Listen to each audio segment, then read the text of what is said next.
This is Joy News Prime. From wherever in the world you're watching, this is indeed Joy News Prime, your most comprehensive 2 hours of television in Ghana. Coming up, additional information provided by 2 key ministers suggests consultations regarding the transfer of 2 former Guantanamo Bay detainees to Ghana was limited to just a few, as the Interior Minister also denies being part of the decision. Organized labor to go ahead with series of demonstrations after meeting with government ended inconclusively. Opposition New Patriotic Party accuses Electoral Commission of pandering to the propaganda of the governing party. And in business tonight, price of crude on the world market dips below $30 a barrel mark, further weakening government's revenue position for 2016, even as gold also witnesses a price slump. And in school feeding caterers withhold services for non-payment for their services. My name is Israel Lion. Over the next 2 hours, I'd also bring you entertainment, sport, and your comments on social media. Stay tuned to the bulletin, which is also available on ABN Television on the Sky platform across Europe, as well as on Freeview Connect.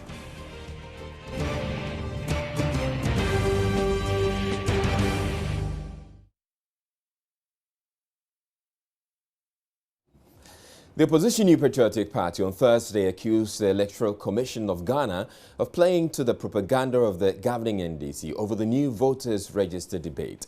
This comes weeks after the EC announced that based on the special panel's report, there will be no need to replace the voters' roll.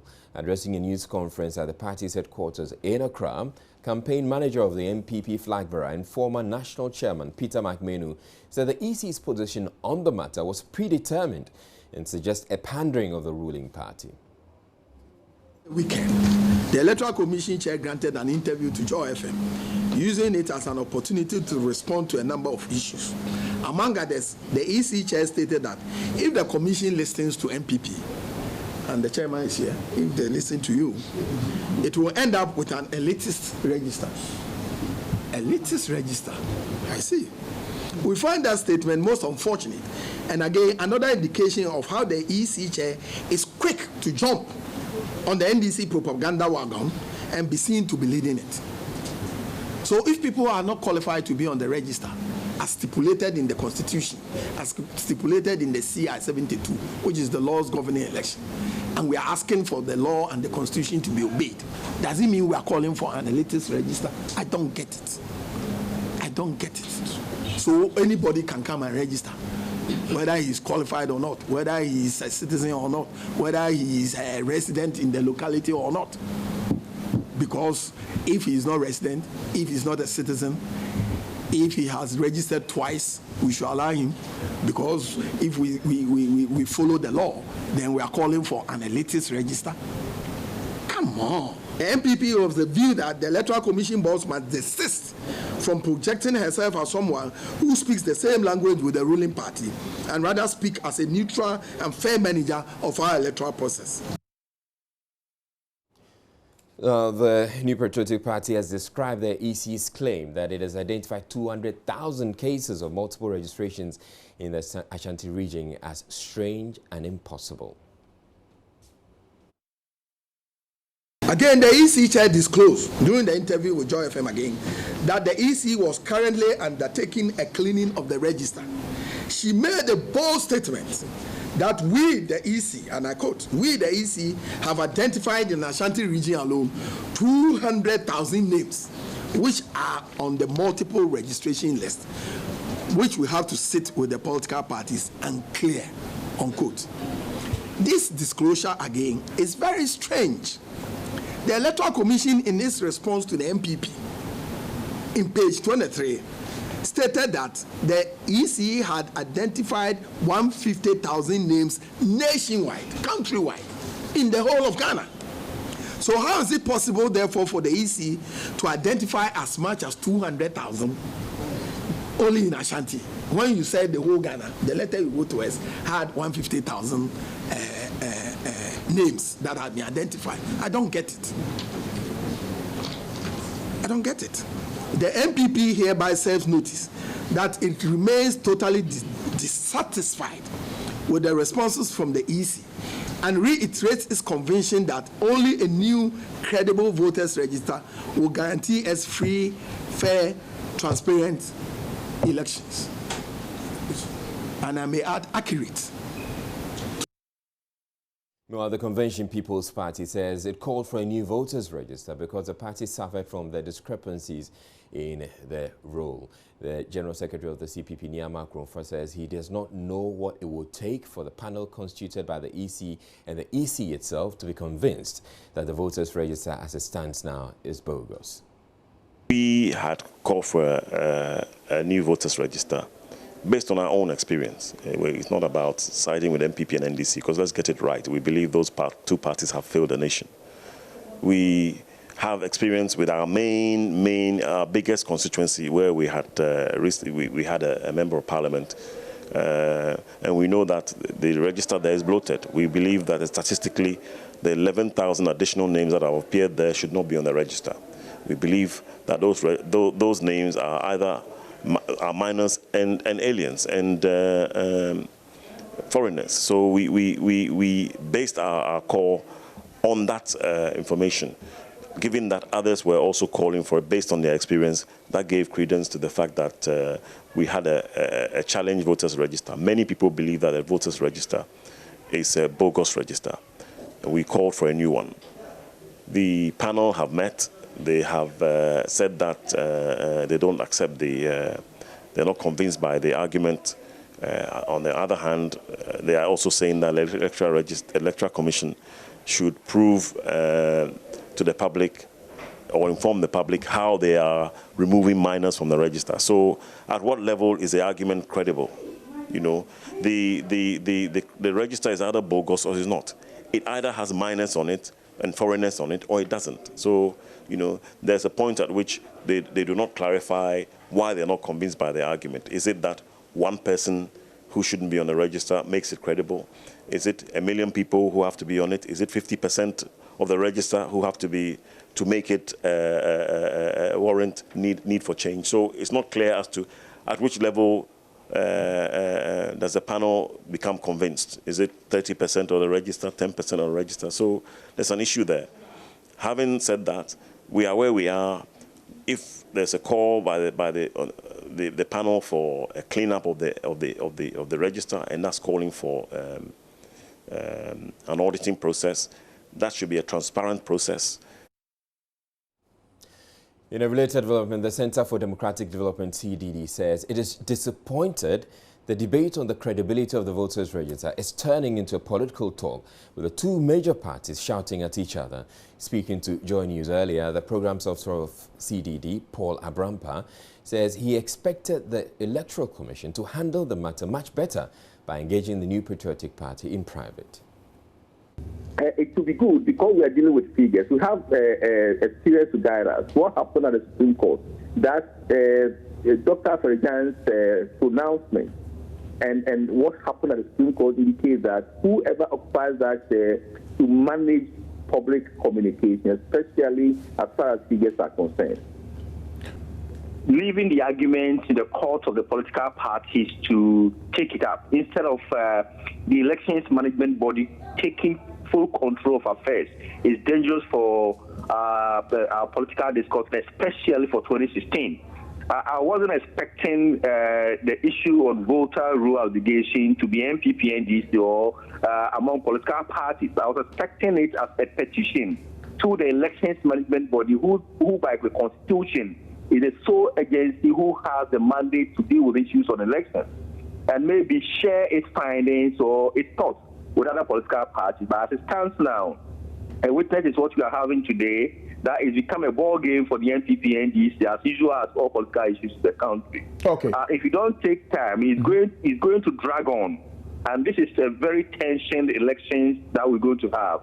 Okay. So I believe, as I said, it's late now, but I was expecting the EC to have met with the NPP, share its findings with other political parties, that its findings from the allegations whatsoever before it comes into the public domain. Okay, Mr. Rapper. Sorry, I will have to let you. Mr. Brampa also advised the Electoral Commission chair to be circumspect in their utterances, since that could create more problems. Sorry, I'll have to let you hold on for a bit longer. Give him the opportunity to respond to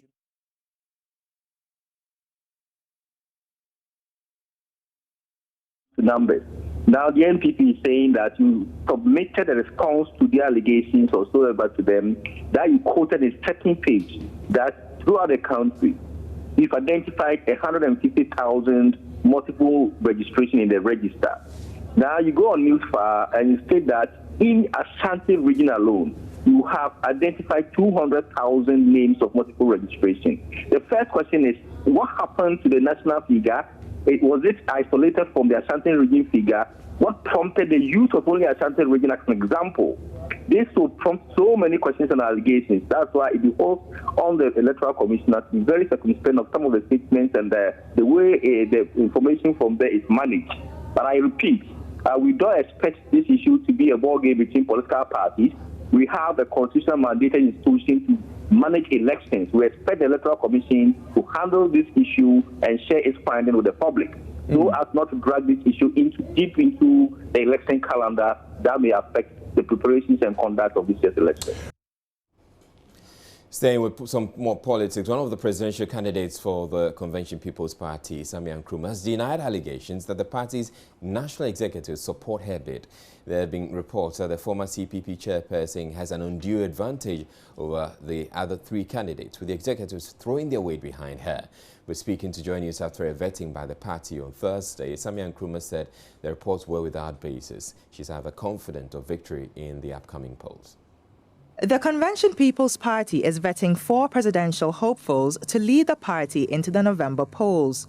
Chairman of the Convention People's Party, Professor Edmund Dele, told Joy News he was impressed with Samia Nkrumah's achievement while she was chairperson of the party and predicted she would excel as a presidential candidate. But I can tell you that she's done a good job. She's done a great job so far. She's been able to stand the stress of being a chairman, a leader of the party. And if she's strong enough and she's able to compete fairly with them and wins, why not? What I can only say that she's as competent as any of the men who are challenging her. And if she's chosen as the presidential candidate, why not? We'll give them the maximum support. Meanwhile, another CPP presidential aspirant, Joseph Ejapong, has refuted claims that Madam Nkrumah is the most popular contender in the presidential race. According to Joseph Ejapong, he also has garnered a lot of support and feels confident of victory come January 30th. There is no threat. I don't see anybody threat. Yeah, honestly, I don't. Everybody is looking for a leader that has a vision and direction. A leader that is taking the party and the nation into its destination. We have destination to go. Ghana has it, and the party CPP also, we have it. So the question here is, who is ready? Which candidate is ready to take this party into its destination of winning election? It's only Joseph Ejapong who can do that. That's why the delegates are going to choose me to lead this party coming this year. CPP presidential aspirant Joseph Ejapong. Meanwhile, in an interview with Joy News after her vetting, Samia Nkrumah said reports that she was given undue advantage over the others were without basis. She is, however, confident of victory in the upcoming polls. If I have a fair advantage, then it means I'm more suitable for the job. But should the national executive place their I don't think that is so. I don't know. You have to give facts. I think that is not accurate. But what I do know is that I enjoy strong popularity in the party, and that means I naturally am suitable to lead the party in 2016. You see, we need to reverse the decline in our fortunes, and we can only do that with a strong campaign on the ground where we can connect with our people. And the time has come. You know, this year is not an ordinary year for us. You know, our father, the founder of our party, Kwame Nkrumah, was kicked out of this country 50 years ago. And we know what Ghana lost, having shelved all his ideas, his plans. We know what we lost. And in this year, we are not going to sit down. We are not going to sit down and do business as usual. You know, we have to make an impact. We have to reach the people of Ghana. And I know that when they listen to our message, they will understand why you need that same spirit, that same integrity, that same mind of Kwame Nkrumah back in the politics of Ghana today. Two more presidential hopefuls, Bright Akwete and former General Secretary Ivor Greenstreet, will be vetted next week. Watching Joy News Prime, we're taking a break, but we have more stories coming up. Please don't go away.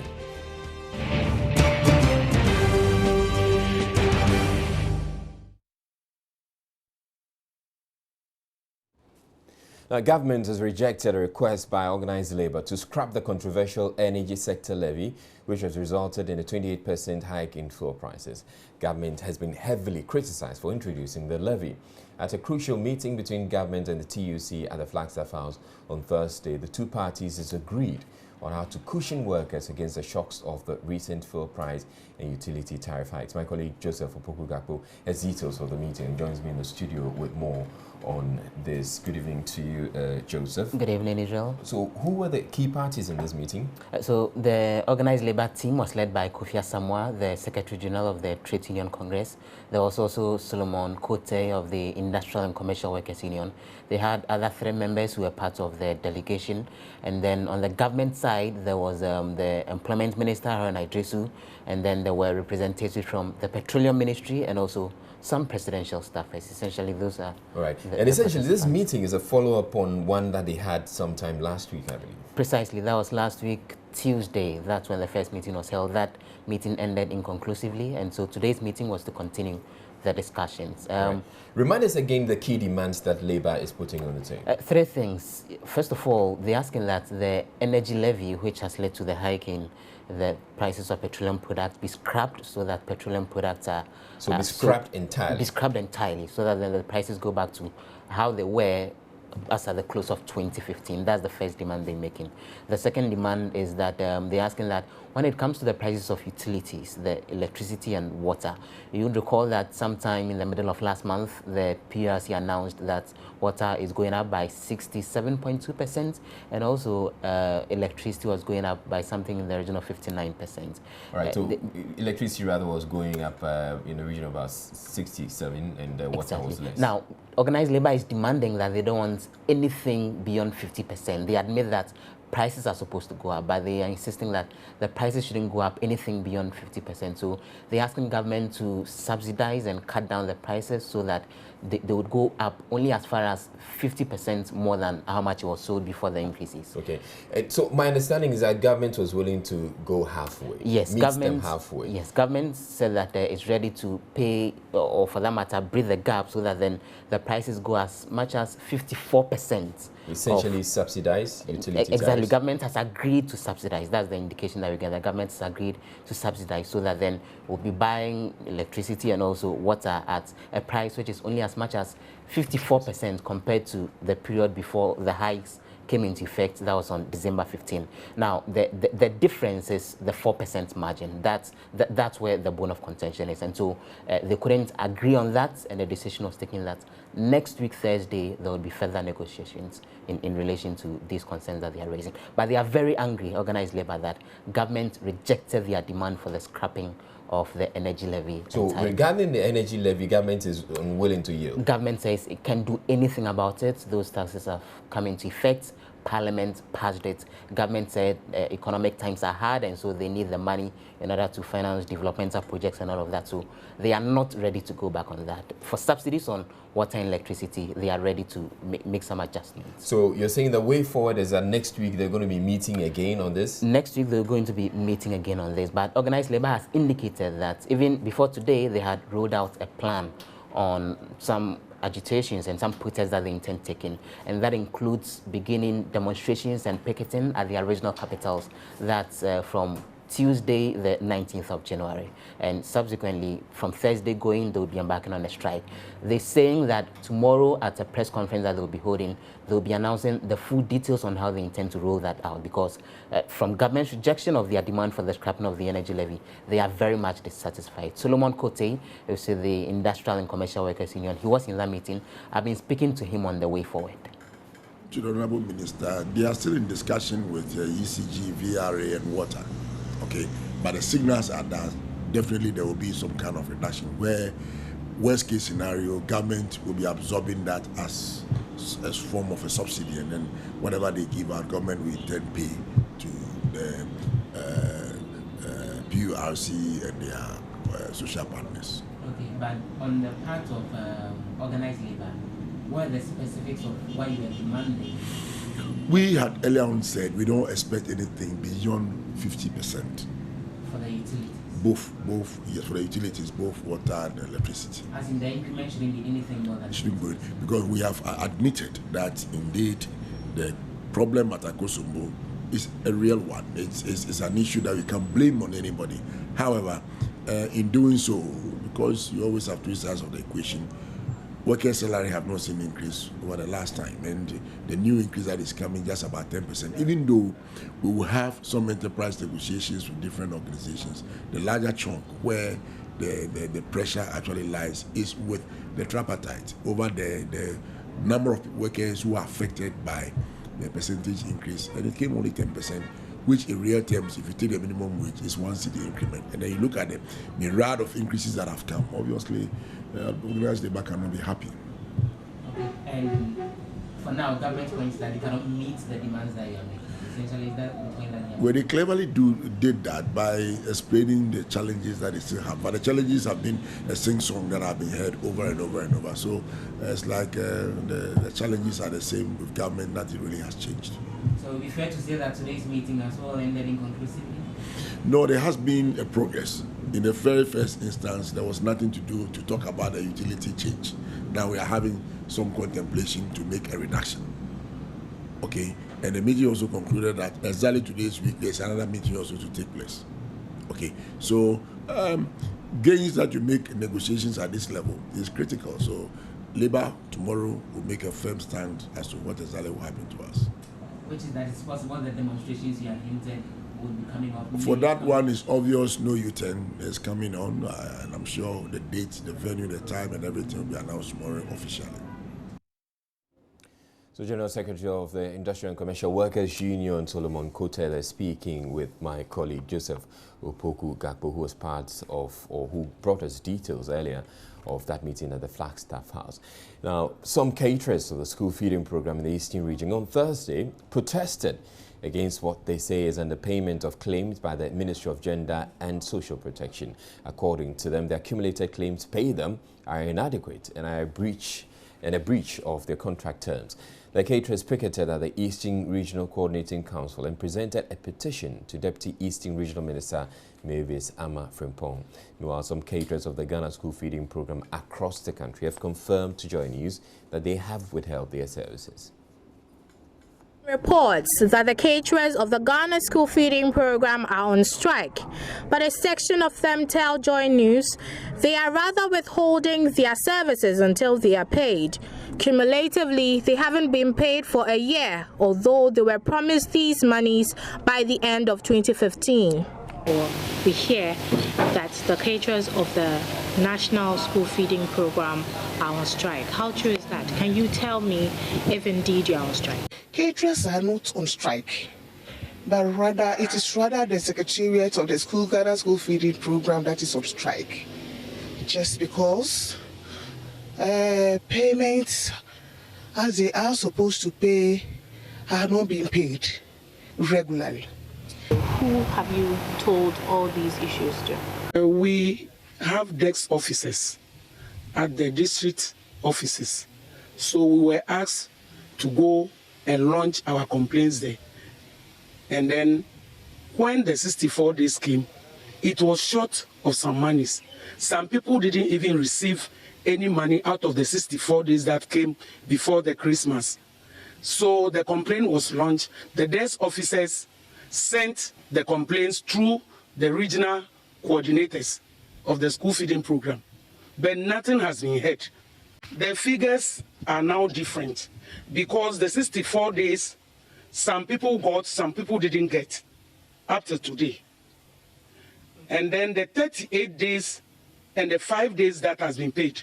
Some people also received their monies, some didn't receive. So if we want to talk about figures, on an average, we are supposed to be paid 194 days minus the 64 days for some people and minus 5 days and 38 days for some people. That's why I'm saying that the discrepancies are too many for the caterers to consume. Okay. We don't actually know the enrollment figures that we are supposed to work with. That is what the caterers are saying, that they want the enrollment figures that the Secretariat is saying that they are the correct figures to be given to the caterers so that the caterers can go back to work. So what will be your next line of action? We don't have any next line of action. We're just waiting for them to give us our money so that we do what we are supposed to do. If our money is given to us, we'll go back to work. You're watching Joy News Prime. Now still to come in the bulletin. Additional information provided by 2 key ministers suggests consultations regarding the transfer of 2 former Guantanamo Bay detainees to Ghana was limited to just a few, as the Interior Minister also denies being part of the decision. But up next, after the break, we'll bring you business news.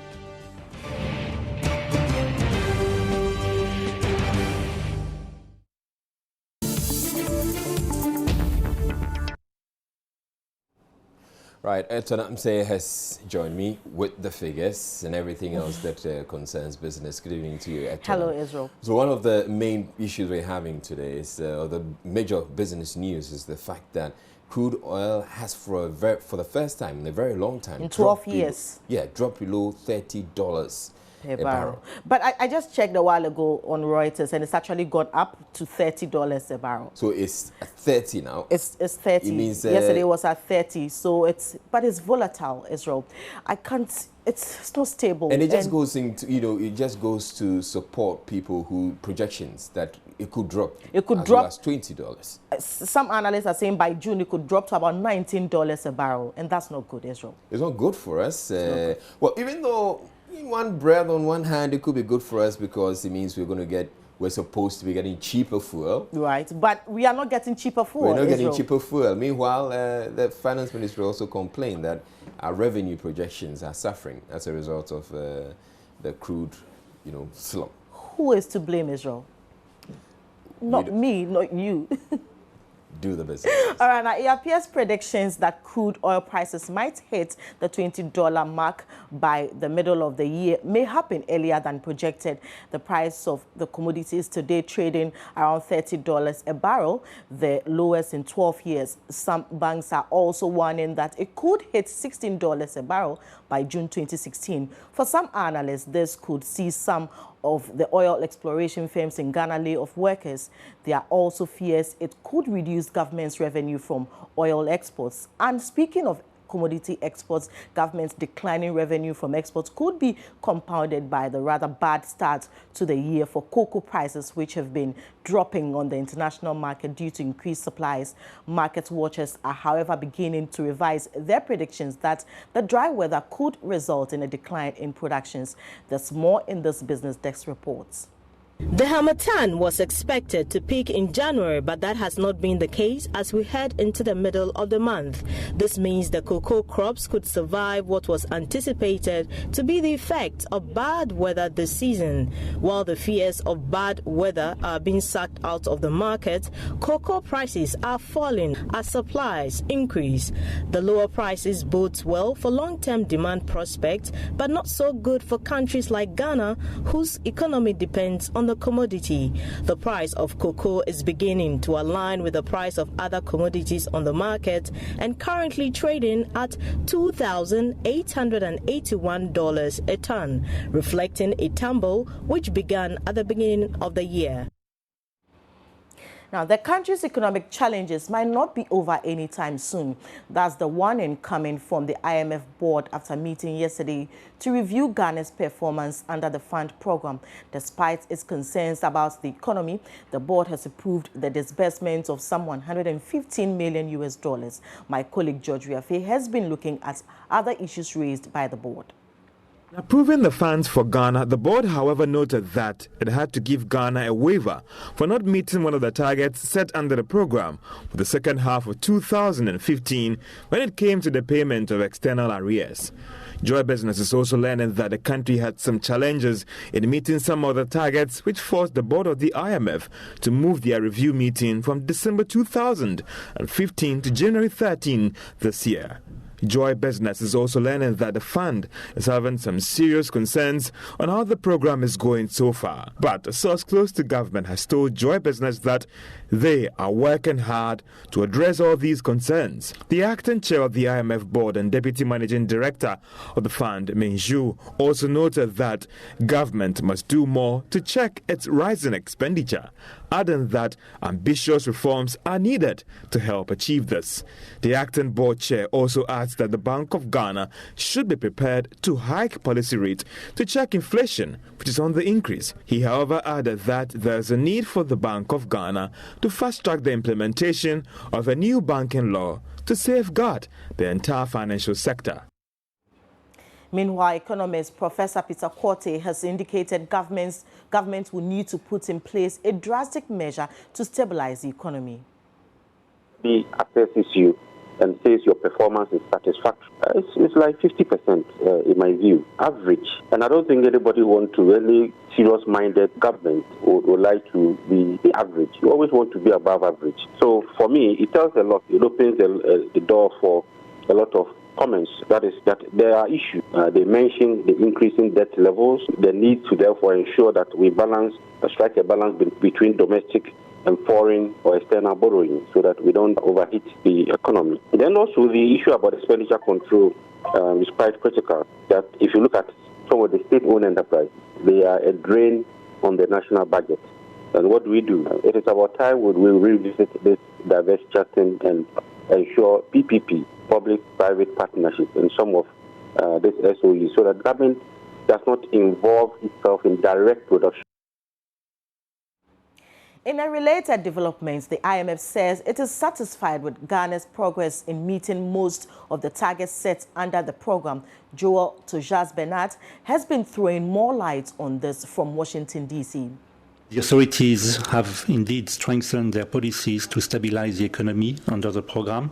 In particular, the fiscal adjustment program, very ambitious in 2015, has been on track with expenditure restraint and efforts to increase revenue collection while protecting social spending.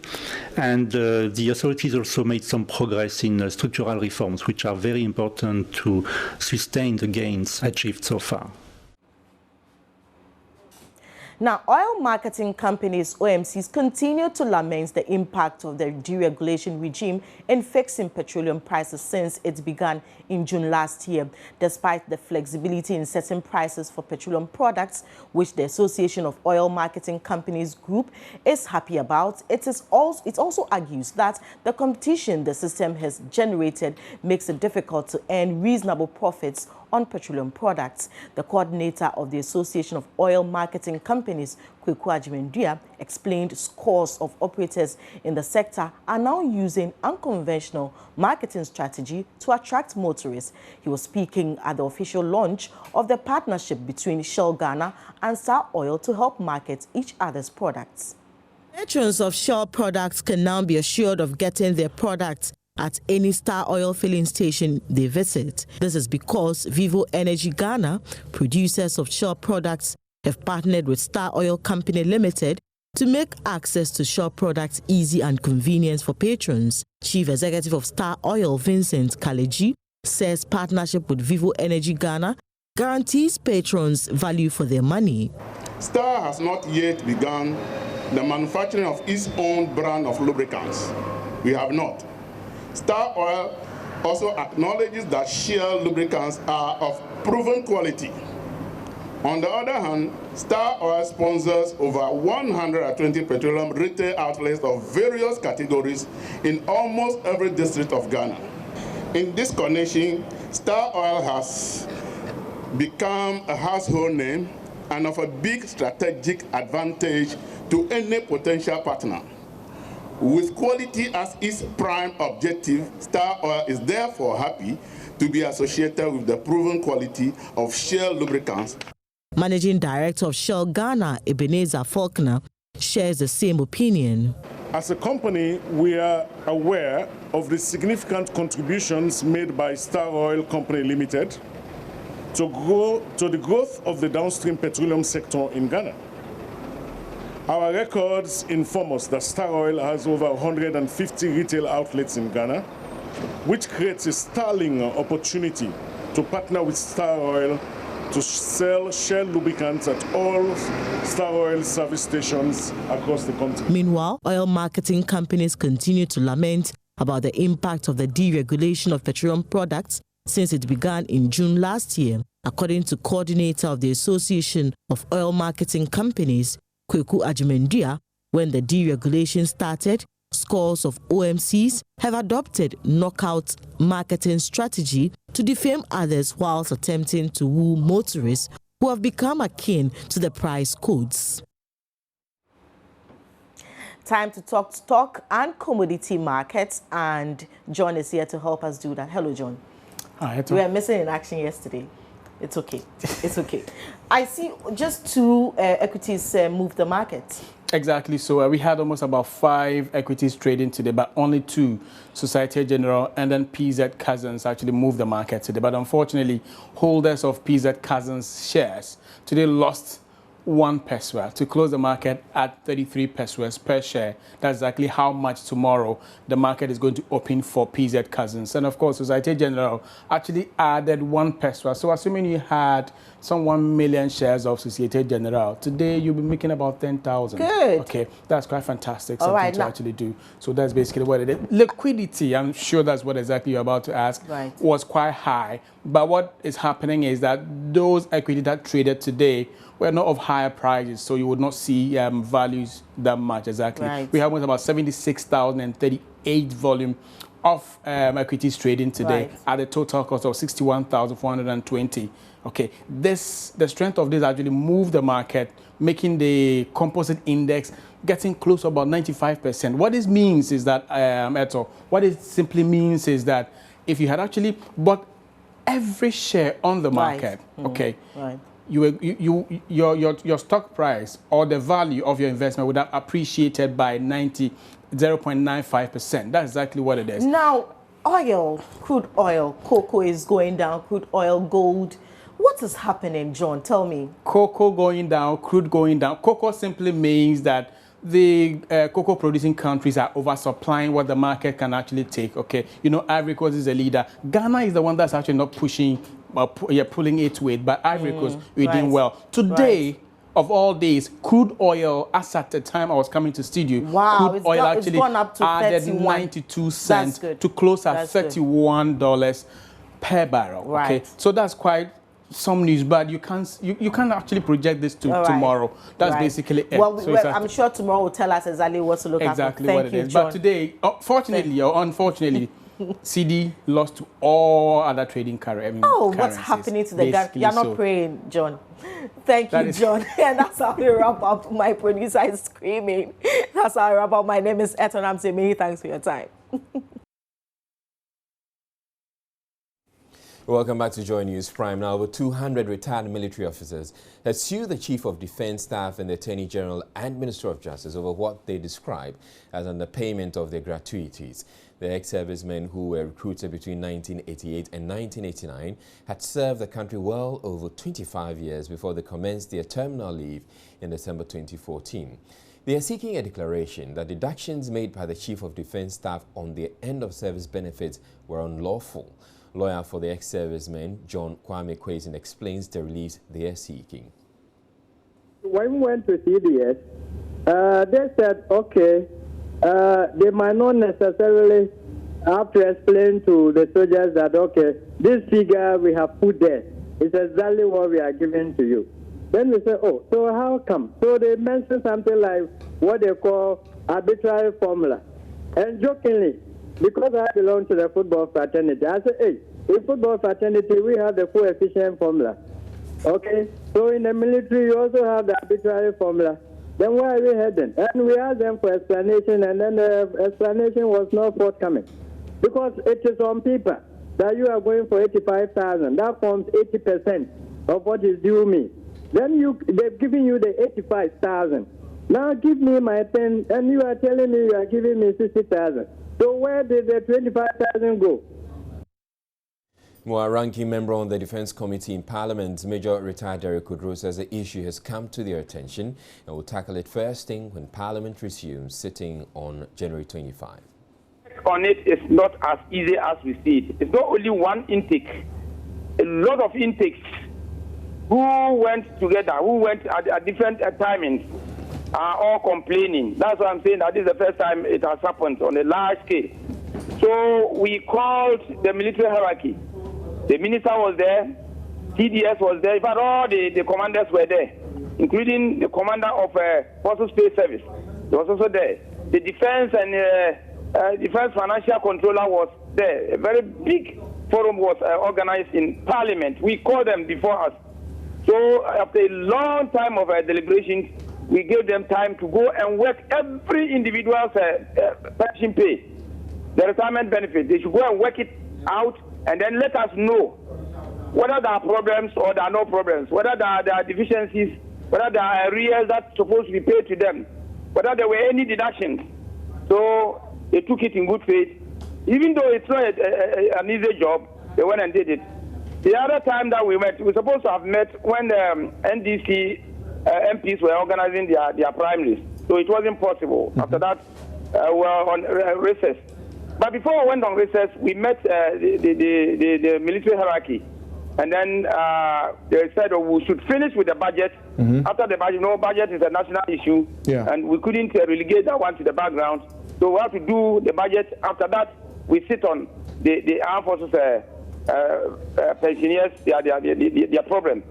We are on recess now, and the indication is that after the recess, that's the first thing that we are going to take. We are coming back on recess on 26th of this month, after which we would go into it seriously. With elections approaching, security will be tight in the country. Interior Minister Mark Woyongo is making sure everyone is safe. Mr. Woyongo Thursday morning met security chiefs in Accra and charged them to ensure their men are disciplined and professional in the discharge of their duties ahead of the November polls.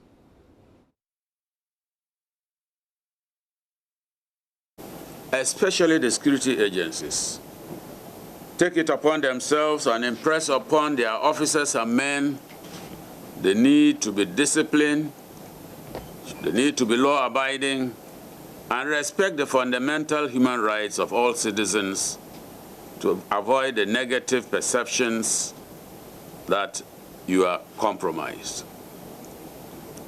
You must always only be seen to be professional. You must also be seen to be professional at all times in your dealings with the general public. I expect all agencies to collaborate, share information and intelligence in the performance of your work. Indeed, you may share logistics if need be to meet the expectations and demands of Ghanaians.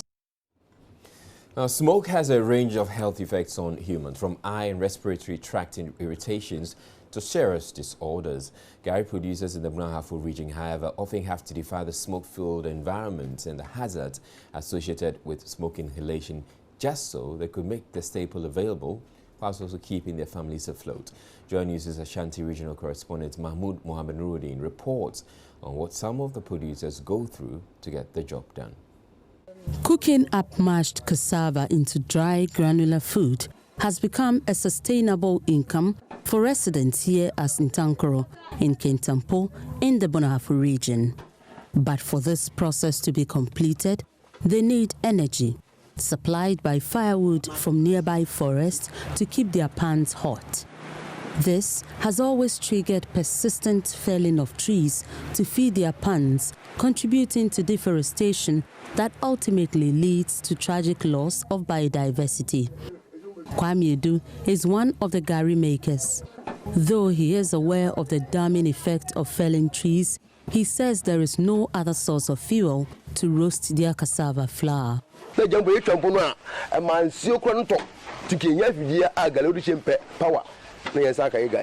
need a gari processing machine, so we will stop felling trees for this job. For now, without the firewood, we can't process the gari. When we fell trees for firewood, our water bodies dry up. So all we need from government is a processing machine to make the work easier.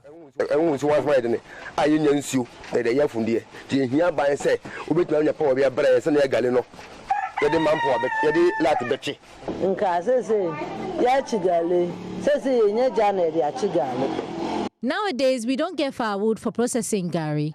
We are hoping government will intervene. There are many gari makers in this locality. If government can help us with electricity, we will be grateful. Ghana's inability to move beyond the customary use of firewood for cooking puts at risk the country's remaining 2% forest cover. Above all, these producers continuously ignore pejorative effects of the smoke they inhale every day.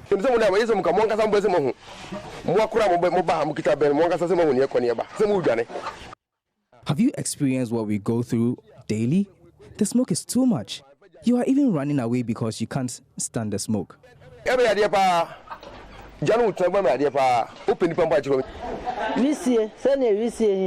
The smoke is always making us sick. We fall ill after every gari making process. According to the World Health Organization, indoor smoke from solid fuel is one of the leading causes of avoidable deaths and ill health worldwide. Women are most affected because they often cook for their families and spend more time in smoky kitchens. For now, the people of Intankoro are aware of the damage their gari business is doing to the environment and to themselves.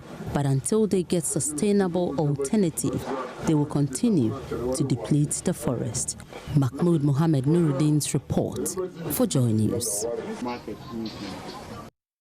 Up next, we bring you international news. Right, so in about half an hour, we're going to be bringing you Joy News Interactive. But what's coming up on Joy News Interactive? Aisha Ibrahim is here. Lot more coming, but rather very controversial. You're looking very issues. colorful, I must say. Thank you very much. You're looking beautiful, not handsome. We're talking beautiful. about you. It's about your color. And I love your tie. Very Thank you. Nice. Easy, baby. So a lot more controversies spring up as Foreign Minister Hannah Tete and the Interior Minister say they were not part of consultations regarding the transfer of 2 former Guantanamo Bay detainees to Ghana. Now, meanwhile, National Chief Imam Sheikh Osman Nuhu Shaributu is calling on all Ghanaians to accept the decision by government to bring in 2 Gitmo detainees into the country. The position is in sharp contrast with calls by some security experts, civil society groups, and various Christian groups, including the Christian Council, asking government to return the 2 detainees. This is an interactive segment on Joy News Prime, brought to you by Airtel. We'll be getting interactive pretty soon, and we'll take all your comments on these issues when I return within the hour. All right, certainly. So Aisha will be here in the next half hour to bring us Joy News Interactive, which will look at your social media comments. We'll be back with more in a bit. Please stay tuned.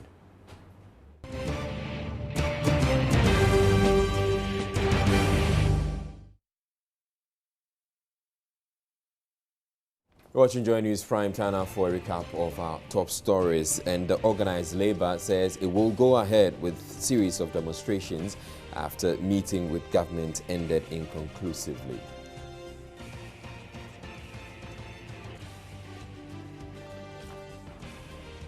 Opposition New Patriotic Party accuses the Electoral Commission of pandering to the propaganda of the governing party. Price of crude oil on the world market dips below $30 a barrel mark, further weakening government's revenue position for 2016, even as cocoa also witnesses a price slump. And school feeding program caterers withhold services for non-payment of their services. On to our top story. One of our top stories for this evening, Foreign Affairs Minister Hannah Tete has been explaining the nature of the negotiations that went into the transfer of 2 terror suspects to Ghana did not permit the broad consultations that many have suggested should have been done prior to their arrival in the country. There's been widespread public angst over the decision, with many demanding that the 2 be returned. A lot more people and pressure groups such as Occupy Ghana are especially unhappy this was done on the blind side of the people's representatives. But the minister, who was speaking on Accra-based radio station 3FM, said the issue at some point became a national security decision. We have an executive presidency. Once it became a matter that was effectively a national security decision, it was within the purview of His Excellency the President to take that decision as to whether we would accept them or not. The decision as taken is not illegal. It is not illegal? No. The people of Ghana should have been told that we're taking these people. The people of Ghana are being told, but, you know, at the time, as the exchanges as the discussions were ongoing, as the exchanges were taking place, especially because at that point in time it no longer was a foreign affairs discussion, it was a national security discussion. There were some of those discussions that I was not privy to, and including the time as at which they were going to be brought into the country. But I was informed before they came that this was what was happening, at which point in time I issued a press statement.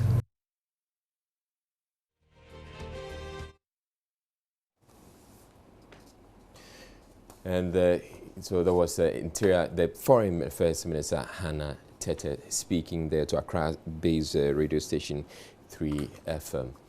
Now, the Interior Minister, the Foreign Minister, as you heard, said she was only part of the conversations up to a point and was excluded after a certain extent because it became a national security issue. Now, the Interior Minister says he wasn't privy. The Interior Minister, who's supposed to oversee national security matters, says he wasn't privy to the arrival of the 2 Gitmo detainees in the country, and but he's been speaking to the media today.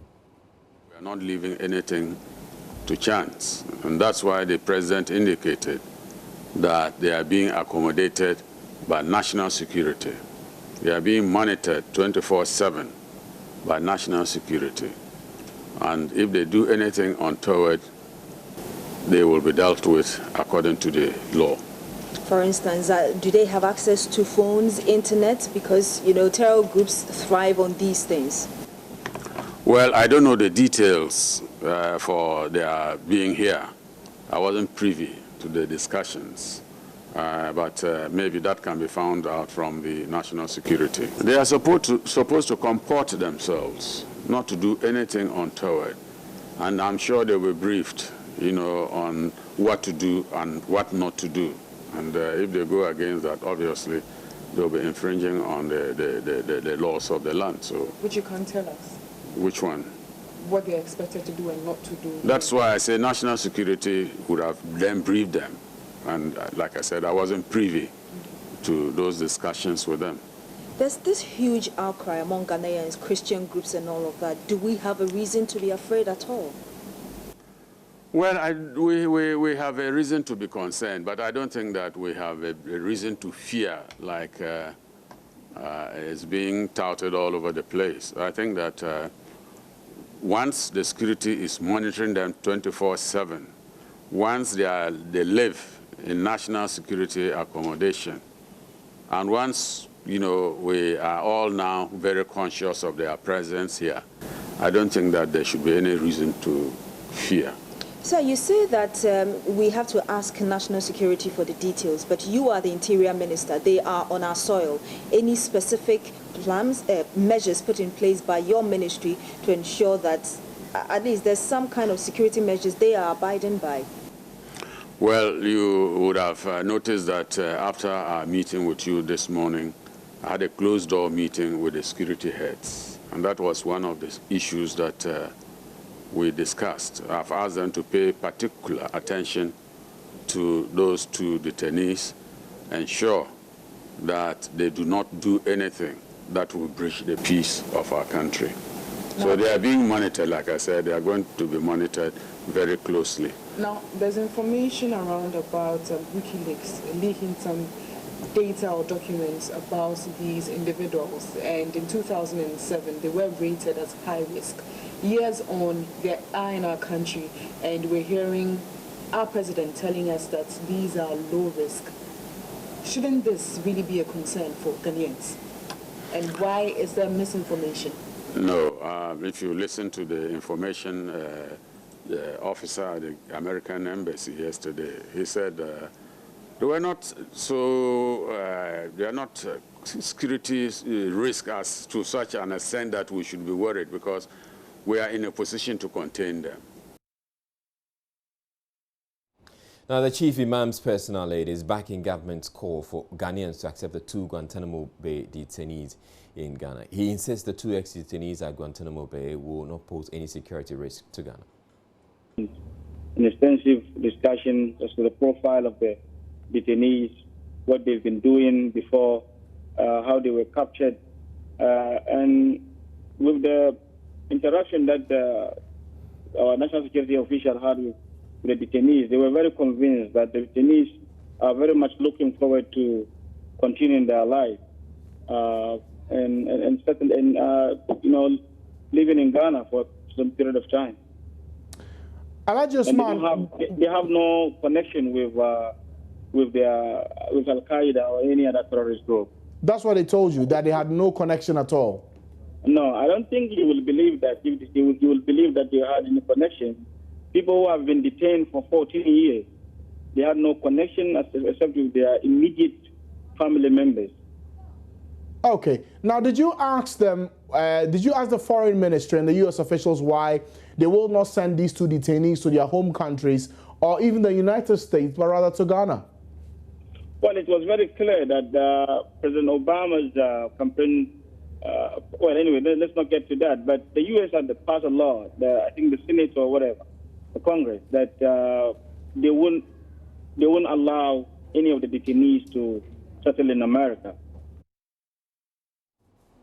It appears most people in the Muslim community agree with the president, largely agree with the president's call that the issue on the hosting of the ex-Guantanamo Bay detainees should be treated with compassion.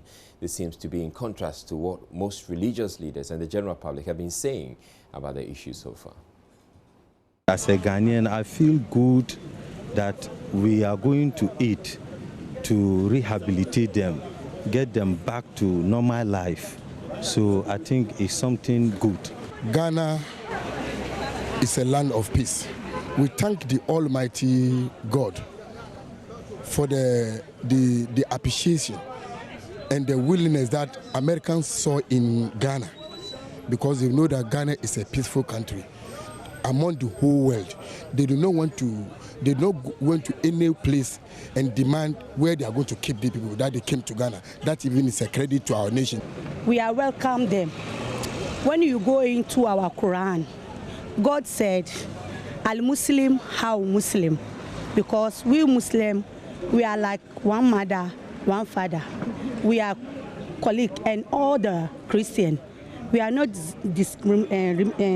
yes, we are all together.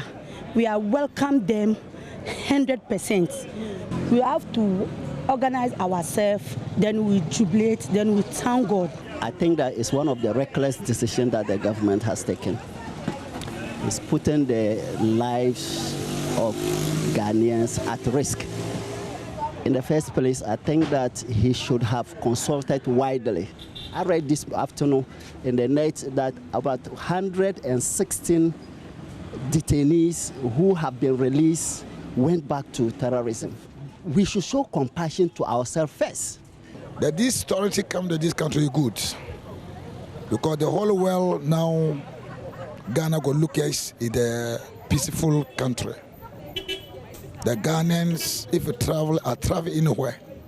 I know the country, they move. I know the country, the tourism, the killings, This Ghana all be the family. This is Tori no go fit come do nothing. Honestly, I don't feel, because two of them cannot threat our security. So far as I know, I've traveled before. Ghana, we are safer more than Europeans. Compassion like this in Islam, there's al-Muslim, our Muslim. A Muslim is a brother to each Muslim. And if you see your brother Muslim is in difficulties, you have to take him and change him. Look, my sister, this issue is becoming too much. I don't want it to be 10 is Muslim and Christian issue. I will plead to Ghanaians to cut this issue. We're taking a break on Joy News Prime. When we come back, we'll bring you entertainment.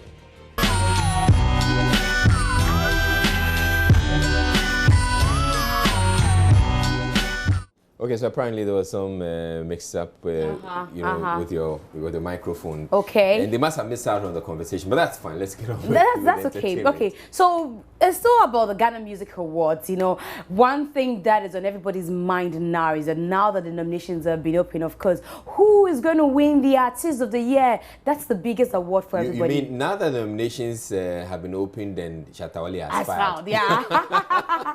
Yeah, so who is winning the Artist of the Year? For you, who is winning?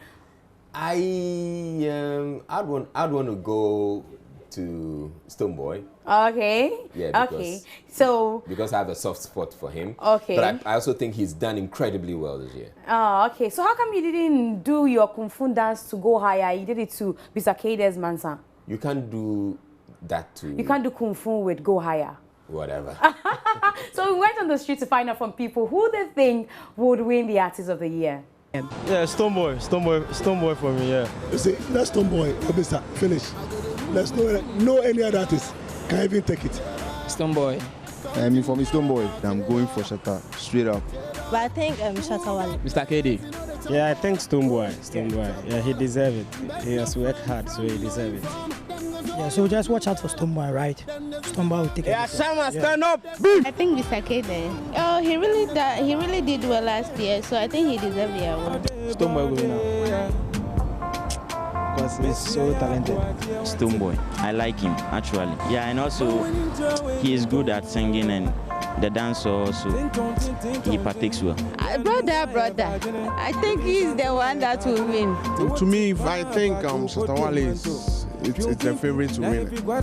Because, you know, he's talented and you and I know that he's doing a lot in the music industry. Yeah, I want Shatta to make a winner for the year artist. After publicly declaring he was not interested in the Ghana Music Award because he was in court with the organizers, Shatta Wale has finally filed nomination. Well, the journey to the 2016 edition of the Ghana Music Awards has just begun. Let's see how things unfold. Yes, me now listen to them. I'm a big man, them must listen to me.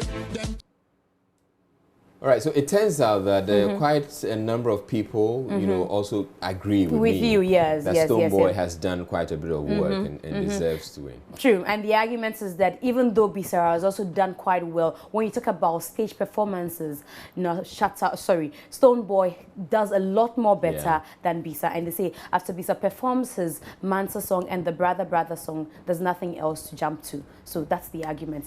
Even though I must say Bisa Kede has also done incredibly well. Yeah. His songs are doing very well. I love both of them. Yeah. Brother and then not Mansa. just them, but a few other tracks too that I've heard of Bisa Kede. No, but this one for the year in review, you know, these two have done quite well. Brother and Mansa. But Hold It, Kakai have all been fouled, so you never know what would happen.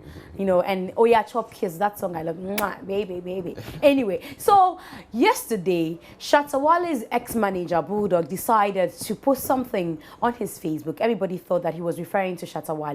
Now he says, today you say that, tomorrow you say this, every day you say something, forever and ever you'll be a joker. And people took it as a line from Shatta Wale's song, forever and ever I'll be your soldier. Yeah. And so people thought that, okay, maybe he is referring to Shatta Wale. You know, Shatta Wale initially said he wasn't interested in Shatta House's awards. Okay. And then now he decides to file. So they're thinking that, okay, maybe he's saying so forever, today you say this, tomorrow you say that. So forever and ever, you'll be a joker. Well, I think Shatta also thought that was for him. So he gave a response. He says, forever and ever, I'll be your soldier. It's only a fool who doesn't change his mind. Oh. Oh. So that. But okay, so Bulldog hasn't come back on that. No. Bulldog hasn't said anything else. Of course, you know, if he does, then everybody will know that truly he's referring to Shatta Wale. So that's the game they're playing, Shatta Wale and Bulldog. You know, Shatta Wale has a new management, totally new management now. So this thing must stop at a point. Yeah. Maybe after he picks up some awards, you know, we would all rest, you know. Anyway, so Ohima Mercy has been speaking about her 2016 plan. She says because it's an election year, she would be a peace ambassador, and she's been sharing some other stuff with us. Mercy is representing the youth. I love to bring the youth to Jesus. So this year we continue with our school tour.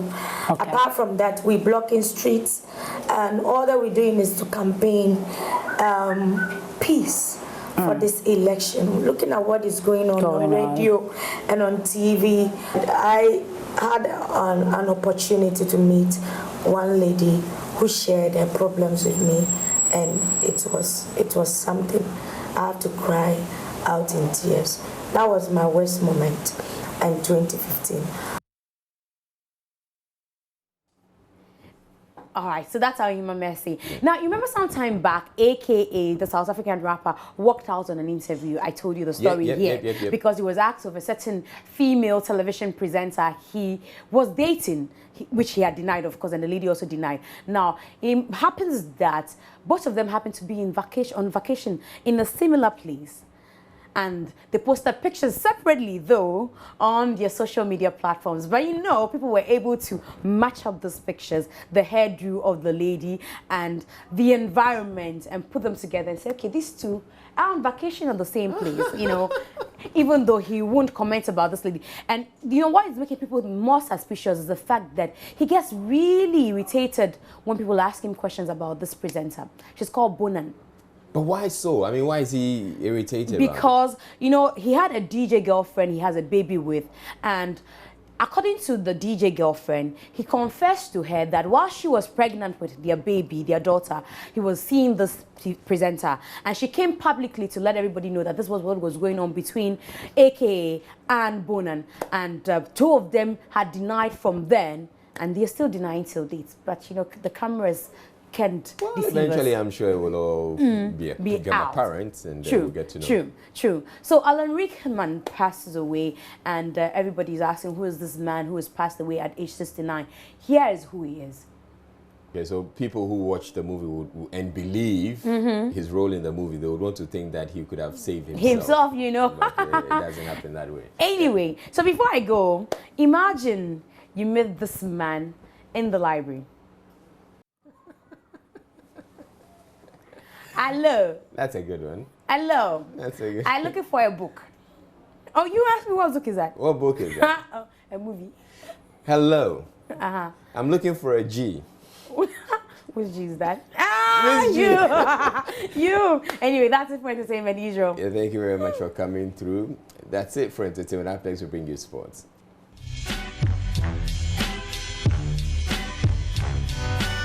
Entertainment news was brought to you.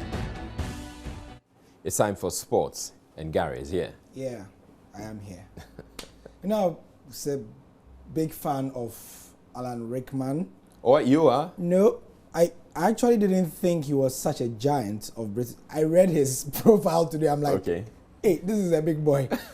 I'm a big fan of Harry Potter. I mean, I've read all the books and all. So that's why I knew him as Severus Snape. But for some of the other roles he played, I wasn't too sure. Yeah. Just the Die Hard one.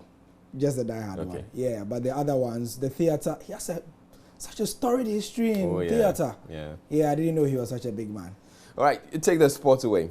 Yes, no deaths to report in the sports. Hello, Sport on Prime. I'm Gary Al Smith. We begin with the news that almost a week after Andre Dede Ayew was unable to win the African Player of the Year award, Kwesi Nyantakyi has expressed his disappointment at how the vote went awry. So Kwesi Nyantakyi speaking, don't forget that Ghana had 5 nominations and won a grand total of 0 at the CAF Awards in Abuja. I was very, very disappointed. You know, I had done an analysis of the 3 shortlisted finalists, and I thought that based on performance at the AFCON, Andre did well. He was the top scorer in AFCON, and then coupled with his brilliance at the EPL, I thought that he deserved or he could win. So when we went and they announced Yaya Toure as the first runner-up, I thought Andre was the winner because I saw Yaya Toure as most credible person to offer any opposition to Andre Ayew. It became a tragedy for me when they announced that Andre Ayew was the 3rd person. It was like a dream to me. I didn't believe that I was sitting in that hall and not seeing Andre as a winner. In Spain, Real Madrid and Atletico Madrid have been hit with a transfer ban. The 2 clubs cannot be engaged in player transfers after the summer for a period of 2 years. It's a punishment from the World Football Governing Body, FIFA, that begins after this transfer window, meaning that they have just a couple of weeks if they want to get talent in there. So, in terms of signings in Spain, that cannot happen for Atletico and Real after January 31. But no such trouble for Arsenal, who have announced their new signing. It's Egyptian 23-year-old Mohamed El Neni from Basel. Arsenal have confirmed the signing of midfielder Mohamed El Neni from Basel. They're now trying to get his registration done by midday tomorrow, which would mean he'd be available for Stoke on Sunday. We're told the fee for El Neni is around £5 million and he's signed a 4.5-year contract. We understand the Swansea are moving closer to a deal that would see Jonathan de Guzman return to the Liberty Stadium. The Dutchman moved to Napoli on a free transfer in 2014. After spending 2 seasons on loan at the Welsh club, he's currently recovering from minor groin surgery. Guzman enjoyed a good spell previously at Swansea. He played 71 Premier League games there, contributing 9 goals and 9 assists. Southampton midfielder Gaston Ramirez could be on his way out of the club. Bologna's general manager says he's made contact about the player's availability. The Uruguay international joined Southampton from Bologna for £12 million in 2012. And Mixu Patalainen has confirmed that Dundee United have agreed a loan deal with Celtic for Anthony Stokes. They're waiting to hear back from Celtic to see if the player wants to move. For the latest on transfer rumors, you know where to go, myjoyonline.com/sport. And on that website also, you can see the latest in the pressure that is hitting the IAAF. Lord Sebastian Coe, the president, today was slightly taken away from the blame as the World Anti-Doping Agency brought out their findings. Mr. Dick Pound in Germany let us know that the former head of the IAAF, Lamine Diack, was privy to a lot of the problems that happened at the agency. Let's get more from this report. Well, the revelation will bring renewed pressure on Lord Coe's position as IAAF president. He was at the news conference in Munich. However, Richard Pound, one of the report's authors, has said that he thinks Lord Coe is the right man to rebuild the reputation of world athletics. Well, these are some of the key findings then of the report. The IAAF could not have been aware of the extent of doping in athletics. The IAAF had inadequate governance in place to prevent corruption. Former IAAF president Lamine Diack was responsible for organising and enabling the conspiracy and corruption. Diack sanctioned and appeared to have personal knowledge of fraud. And the report also said there was an evident lack of political appetite within the IAAF to confront Russia over its doping activities. Well, Lord Coe was on the IAAF Council during the period detailed in the report, but despite that, the report's author, Richard Powell, believes the IAAF president should still lead the organisation. We were careful to point out that the council could not have been unaware of the situation, and we hold to that. But as far as the ability of Lord Coe to remain at the head of the IAAF, I think it's a fabulous opportunity for the IAAF to seize this opportunity and under strong leadership to move forward out of this. There's an enormous amount of reputational recovery that has to occur here, and I can't. If we're descending to personalities, I can't think of anyone better than Lord Coe to lead that. So all our fingers are crossed in that respect. So that's in athletics. Let's go over to the United States, where in the NBA it's getting better and hotter and more interesting. The Rockets defeated the Timberwolves by just 3 points, 107-104. Let's get the report. High five to Mr. Hardin. Download to you. That's the latest in sports. I'm Gary Al Smith. Log on to myjoyonline.com/sport for more.